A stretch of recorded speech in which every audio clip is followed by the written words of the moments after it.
அனைவருக்கும் வணக்கம். THAN phone கேர்லேருந்து பேசுகிறேங்க. இன்றைக்கு முதுகு தண்டுவடத்தை பற்றி பேச போகிறோம். இந்த முதுகு தண்டுவடமானது நம் உடம்பின் பின்பகுதியில் மத்தியில் அமைந்துள்ளது. அதாவது இந்த தண்டுவடத்தில் 33 எலும்புகள் இணைக்கப்பட்டிருக்கிறது. இதில் கழுத்தில் 7 எலும்புகள் உள்ளன. இதை செர்விக்கல் வெர்டிபிரா என்று சொல்வார்கள். இதற்கு கீழ்ப்பகுதியில் தொராசிக் வெர்டிபிரா, இது முதுகு பகுதியில் அமைந்துள்ளது. இதில் 12 எலும்புகள் அமைந்துள்ளது. மேலும் இதற்கு கீழ்ப்பகுதியில் லம்பார் என்ற 5 எலும்புகள் இணைக்கப்பட்டிருக்கிறது. மேலும் இதற்கு கீழ்ப்பகுதியில் சாக்ரல் வெர்டிபிரா என்ற 5 எலும்புகளும் இணைக்கப்பட்டிருக்கிறது.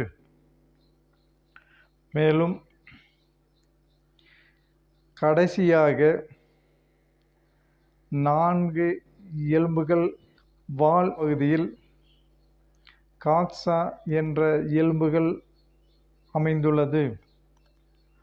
ஆக மொத்தம் 33 எலும்புகள் இணைக்கப்பட்டிருக்கிறது. இந்த எலும்புகளுக்கு இடையில் டிஸ்கானது அமைந்துள்ளது. இந்த எலும்புகள் எளிதாக இயங்குவதற்கு ஜெல்லி என்ற திரவமானது அமைந்துள்ளது. இந்த திரவம் இருப்பதால் எளிதில் ஸ்பைனல் கார்டில் உள்ள எலும்புகளானது சரியான அசைவில் அசைவதற்கு மிகவும் பயனுள்ளதாக அமைந்துள்ளது. ஸ்பைனல் கார்டானது ஒரு பெரிய குழாய் போல் அமைந்துள்ளது. இந்த குழாய் ஆனது முதுகு தண்டை பாதுகாக்க வைக்கப்பட்டிருக்கிறது. இதனால் முதுகு தண்டின் மூலம் பிரெயினுக்கு சென்று எனர்ஜியானது முன்பக்க உறுப்புகளுக்கு சென்று அந்த உறுப்புகள் எளிதாக இயங்க இந்த ஸ்பைனல் கார்டானது மிகவும் பயனுள்ளதாக அமைந்துள்ளது. ஆகையால் இந்த ஸ்பைனல் கார்டில் எலும்புகள் ஏதாவது மாற்றம் ஏற்பட்டாலும் அல்லது டிஸ்க் ப்ரொலாப்ஸ் ஆனாலும் எலும்புகளின் இறுக்கம் ஏற்பட்டு அந்த ஜெல்லியானது வெளியில் சிறிது வந்தால்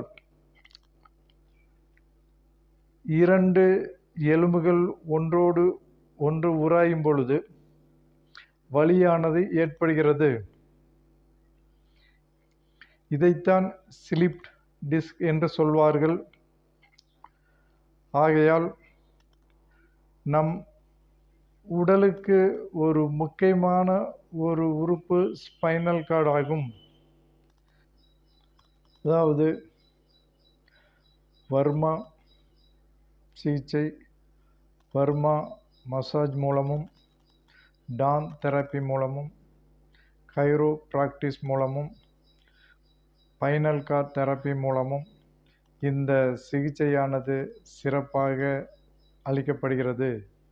நன்றி, வணக்கம்.